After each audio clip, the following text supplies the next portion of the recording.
It is time for a different attitude in the White House. It is time for a different attitude in the Supreme Court. It is time to turn the page and write a new chapter in American history.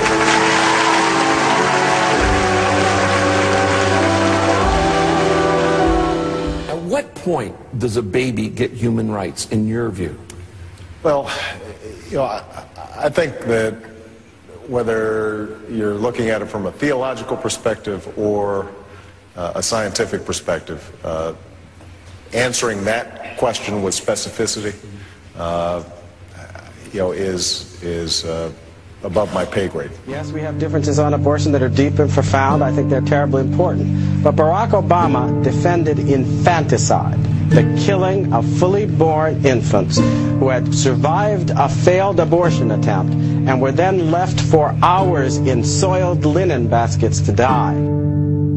My name is Jill Stanek, and I'm a registered nurse who witnessed babies being delivered alive and left out to die.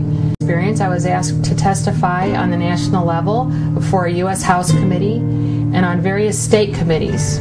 Christ Hospital, and we now know other hospitals and abortion clinics around the country, are involved in an abortion procedure called induced labor abortion. And for this method of abortion, the abortionist inserts a medication into the birth canal of the mom and induces premature labor. And my experience was that they lived as short as a few minutes to once almost as long as an 8-hour shift. To be clear, these were living babies who were left out to die, and they were issued both birth and death certificates according to Illinois state law. One night, a nursing co-worker was taking a live aborted baby to our soiled utility room to die because his parents didn't want to hold him, and she didn't have time to hold him that night. And when she told me what she was doing, I couldn't bear the thought of this suffering child dying alone. And so I cradled and rocked him for the 45 minutes that he lived. He had Down syndrome and was between 21 and 22 weeks old. And he didn't move very much because he was using all of his energy attempting to breathe. And I remember toward the end of his life, I couldn't tell if he was alive or not unless I held him up against the light to see if I could see his little heart beating through his chest wall, because their skin is so thin at that age. And after he was pronounced dead, we folded his little arms across his chest. We tied them together with a little string, and I wrapped him in a shroud and took him to the morgue where we took all of our other dead patients.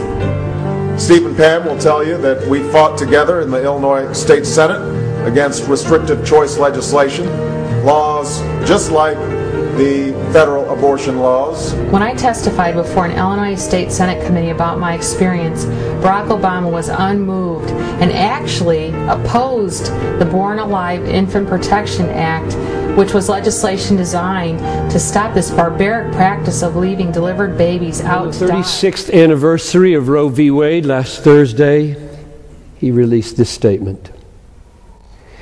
We are reminded that this decision not only protects women's health and reproductive freedom, but stands for a broader principle that government should not intrude on our most private family matters. To which I say, no, Mr. President. You are not protecting women. You are authorizing the destruction of 500,000 little women every year. No, Mr. President, you are not protecting reproductive freedom. You are authorizing the destruction of freedom for 1 million little human beings every year. No, Mr. President, killing our children is killing our children, no matter how many times you say it is a private family matter. You may say it is a private family matter over and over and over, and still they are dead. And we killed them, and you would have it remain legal.